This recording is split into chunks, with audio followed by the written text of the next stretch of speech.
Cereal time, cereal time, cereal time, whoa.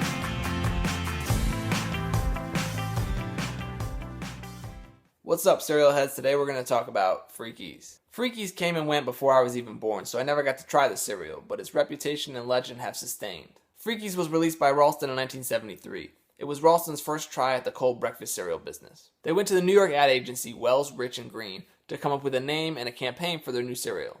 Now, new products had a high mortality rate, so they pawned off the project on a young copywriter named Jackie End. Jackie came up with the idea of a group of 7 monster creatures called Freakies to promote the cereal, and thus the name was born. At last they came upon a wonderful tree,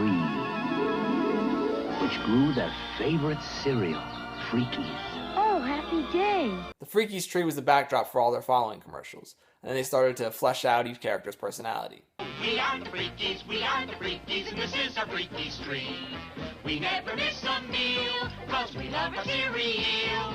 You got Boss Moss. He was the leader of the Freakies and always reminded everybody he was in charge. Jackie based his character off her boss at the agency, Charlie Moss. Gargle was the know-it-all Freaky, always trying to tell you how much he knew and how little you knew. Ham Hose was very shy. He supposedly liked ham sandwiches and spending time in a garden hose because you could take long, solitary walks inside a hose. Grumble was the grumpy one, always complaining and having a bad attitude. Goody Goody was a brown-noser and a kiss-ass, always trying to get the other Freakies in trouble with Boss Moss. Jackie based her off an annoying girl she knew in grade school. Snorkeldorf was the vain one.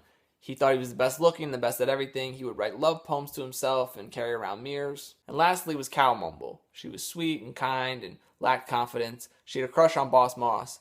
Jackie admitted this character was based on herself. Another thing that made Freaky so popular were the premiums that came in each box. They would give away little plastic characters. You could collect all 7. Then they started giving away iron-on patches, magnets, freak mobiles. Kids loved collecting this stuff. The cereal itself was crunchy little O's that supposedly tasted a little bit like Captain Crunch or Quisp.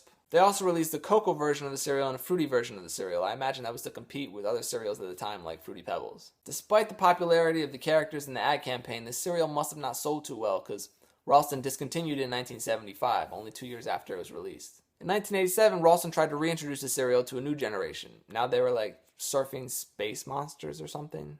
The magic was gone and the cereal was discontinued within a year of its release. People have very fond memories of this cereal, and that's a testament to Jackie End and the characters she created, even if they're only around for a short time. Ralston isn't really a player in a cereal game anymore, so it's unlikely we'll ever see the return of Freakies.